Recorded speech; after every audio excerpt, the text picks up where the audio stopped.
Hello everyone, আমি আবিদ মোহাম্মদ। আচ্ছা, বাংলাদেশ এবং শ্রীলঙ্কার ম্যাচ নিয়ে কথা বলার আগে আমি আপনাদের একটা পরিস্থিতি বলি। আপনি টানা 6 মাস অফিসে কাজ করছেন, সাপ্তাহিক ছুটি পাচ্ছেন, কিন্তু সাপ্তাহিক ছুটির মাঝেও আপনার মনে হয় যে আপনার উপর ওয়ার্কলোডটা বেশি পড়ে যাচ্ছে এবং আপনি একটু গ্রামে যেতে চান বা কক্সবাজার যেতে চান বা ঢাকার বাইরে কোথাও ঘুরতে যেতে চান, এবং সেই ব্রেকটা আপনাকে একটা রিদম বা একটা মোমেন্টাম এনে দিবে বা একটা নতুন করে শুরু করার একটা রাস্তা খুলে দিবে বা হয়তো বা একটা ওয়ে দেখিয়ে দিবে।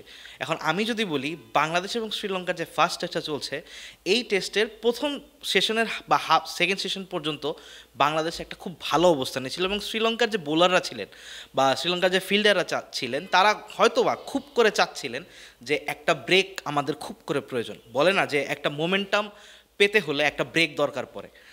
এবং বৃষ্টি যে কাজটা করলো শ্রীলঙ্কার বোলারদের এবং ফিল্ডারদের সেই সুযোগটা তৈরি করে দিল। কিন্তু কীভাবে একটা বৃষ্টির কারণে আমাদের যে প্রতিনিধি আছেন পারভেজ আল হাসান, তার কাছ থেকে আমরা যতটুকু তথ্য পেয়েছি সেটা হচ্ছে 2 ঘন্টার উপরে বৃষ্টি হয়েছে এবং আপনারা টিভিতেও সেটা দেখেছেন। 2 ঘন্টার একটা ব্রেক, শ্রীলঙ্কার বোলাররা প্রচণ্ড টায়ার্ড ছিলেন, তারা চাচ্ছিলেন একটা ব্রেক পাই। সেই ব্রেকটা তারা বৃষ্টির কারণে পেলেন এবং বৃষ্টির পর শ্রীলঙ্কার বোলারদের যে পারফরমেন্স ছিল তা অবশ্যই চোখে পড়ার মতো। এবং যদি বলতে হয়, বাংলাদেশ দলের এই ব্রেকটা আসলে দরকার ছিল না। আমার কেন এখন স্কোর বোর্ডে রান হচ্ছে বাংলাদেশের 484 9 উইকেটে, কিন্তু যদি আমি বলি এই 484 9-এর জায়গায় 6 থাকলে বাংলাদেশের জন্য খুব ভালো হতো, তাহলে কিন্তু আমি যদি বলি আমি ভুল না, কিন্তু আপনারাও কমেন্ট করে জানাবেন আপনারা কি মনে করছেন।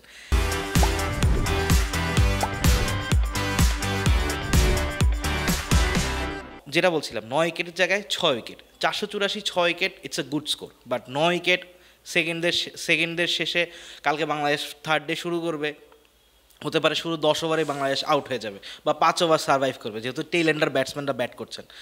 তো আমি বলবো, প্রথম যে কথাটা বলছিলাম যে ব্রেকটা শ্রীলঙ্কার বোলাররা চেয়েছিলেন, তারা এই ব্রেকটার কারণে একটা মোমেন্টাম পেলেন, একটা রিদমে পেলেন, একটা রেস্ট পেলেন। যেটা পেস বোলার, তারা কিন্তু অনেকক্ষণ ধরে টানা লম্বা বোলিং করেছেন। প্রভাত জয়সূর্যার কথা বলি যে টানা বোলিং করে গেছেন। তারপর শ্রীলঙ্কার যে 2 পেসার ছিলেন তারা টানা বোলিং করে গেছেন, কিন্তু বৃষ্টির পর যে মোমেন্টামটা তারা পেলেন বা যে ব্রেকটা তারা পেলেন, সেই ব্রেকে তারা বাংলাদেশকে প্রায় ড্রাইভিং সিট থেকে নামিয়ে বললেন, তোমরা দাঁড়াও, এখনও তোমরা ড্রাইভিং সিটে উঠো নাই। এরপর যদি বলি, 484 রানের মধ্যে বাংলাদেশের সবচেয়ে বেশি রান 3জন ব্যাটসম্যান করেছেন। লিটন দাস 90, যদিও তার আউট নিয়ে আমি একটু পরে আসতেছি, বাট তার আউট নিয়ে কথা বলাই যাবে। নাজমুল হোসেন শান্ত 148, তিনি চাইলে রানটা আরও বড় করতে পারতেন। 148 অ্যাঞ্জেলো ম্যাথিউসের হাতে ক্যাচ দিয়েছেন মিড অফে। যদিও শটটা যদি তিনি ফুল রিদমে খেলতেন, আমি নিশ্চিত করে বলতে পারছি না, বাট হতে পারতো বলটা 4 হয়ে গেছে বা সিঙ্গেলের জন্য খেলতেন বা রান না হতো, কোনো সমস্যা নেই। বাট ওটা আউটের বল ছিল না শান্তর জন্য। মুশফিকুর রহিম 163, বাট এই 163 মুশফিকের জন্য 200 হওয়ার একটা বড় পসিবিলিটি ছিল। আমি যদি বলি, মুশফিক নিজ হাতে নিজের 200 রান নষ্ট করেছেন বা নিজের ডাবল 100টাকে মেরে ফেলেছেন। এখন আপনাদের মাথায় প্রশ্ন আসতেই পারে কিভাবে।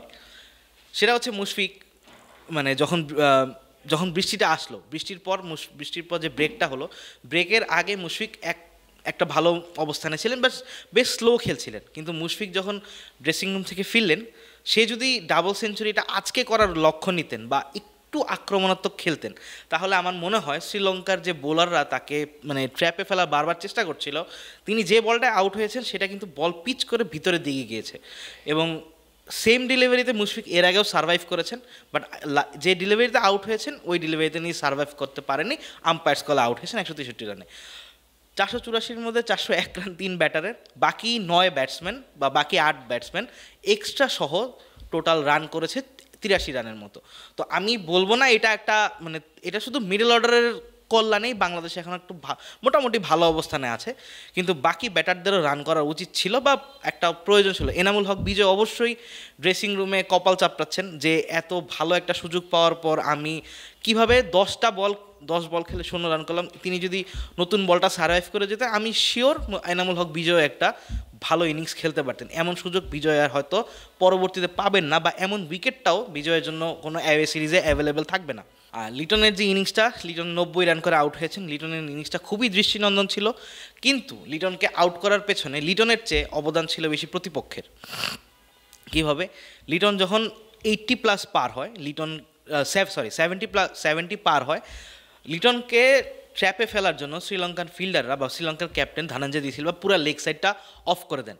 লিটন একটা শট খেলেছেন ৭৭ রানের অবস্থায়, সেটা হচ্ছে তিনি লেগ সাইড ছেড়ে বের হয়ে অফ সাইডের দিকে মানে কভারের উপর দিয়ে খেলেছেন এবং সেটা 4 হয়। কিন্তু পরবর্তীতে লিটনকে তারা সুইপ খেলাতে বা লিটনকে তারা ওই লেগ সাইডের অঞ্চল দিয়ে উড়িয়ে মারার জন্য বেশ কয়েকবার লোভে ফেলেছেন। লিটন সেটা সারভাইভ করে গেছেন, কিন্তু লিটন যে ভুলটা করলেন, যে ভুলটা আমিও করি, লোভে পরে রিভার্স সুইপ খেলতে যাই, লিটনও সেই ভুলটা করলেন। রিভার্স সুইপ খেলতে গিয়ে লিটন একটা নিশ্চিত 100 নিজ হাতে মেরে ফেললেন। এবং এটাই প্রথম না, লিটন মানে এখন পর্যন্ত 84 আমি এক্স্যাক্ট অ্যামাউন্ট বলতে পারছি না বা এক্স্যাক্ট নাম্বার বলছি না, 80 থেকে 95-এর মধ্যে এখন পর্যন্ত লিটন 4 বার আউট হয়েছেন এবং তার 4টা নিশ্চিত 100 তিনি নিজ হাতে ছেড়ে দিয়েছেন। আজকেরটা তো বলাই যায় যে লিটন 100 করতেনি, কিন্তু সেটা তিনি নিজ হাতে ছেড়ে দিয়েছেন। আর একটু শুরুর দিকে আসি, আমি বলছিলাম যে শ্রীলঙ্কার বোলাররা এখন, শ্রীলঙ্কা বলবে বাংলাদেশকে আমরা ড্রাইভিং সিটে বসতে দিই না কেন। এখন যদি শ্রীলঙ্কা বাংলাদেশকে 500-র ভেতর অল আউট করে ফেলে, শ্রীলঙ্কা উইকেটের যে অবস্থা, আমরা যেটা দেখছি যে সে নতুন মানে ইনিংসের শেষের ভাগে বল কিন্তু রিভার্স করছিল বা সুইং পাচ্ছিলেন বোলাররা, আবার প্লাস স্পিনাররা যখন বল করছেন বল কিন্তু থেমে থেমে আসছে। এখন বাংলাদেশের জন্য এটা প্লাস পয়েন্টও হতে পারে, কিন্তু বাংলাদেশের জন্য এটা আবার মাইনাস পয়েন্টও হতে পারে, কারণ শ্রীলঙ্কা লাস্ট গলে যে 3টা টেস্ট খেলেছে 3টাতেই তারা 500+, আমি যদি ভুল না করে থাকি 500+ রান করেছে এবং আয়ারল্যান্ডের সাথে তারা 2023 সালে 700+ রান করেছে এই গলে। তো শ্রীলঙ্কা জানে এই গলে কেমনে খেলতে হয়। বাংলাদেশ এই মাঠে 613 করেছিল একবার, সেবারও শ্রীলঙ্কা 600+ করেছিল। আর যেটা বলতে চাচ্ছি, বাংলাদেশ চাইলে যদি এখানে মুশফিককে আমি একটু দায় দিব, তিনি যদি চাইতেন 163-কে তিনি আজকে 200-তে রূপান্তরিত করতে পারতেন, একটু আক্রমণাত্মক খেলতেন এবং মুশফিকের কারণেই বাংলাদেশের আজকে 500 হয়নি, এটা আমি বলে দিচ্ছি। মুশফিক যদি চেতেন আজকে 200 করতেন বা 180, একটু আক্রমণাত্মক খেলতেন, বাংলাদেশ 550 করে হয়তোবা শেষ সেশনে শ্রীলঙ্কাকে 10 ওভার ব্যাটিং করতে দিতে পারতো।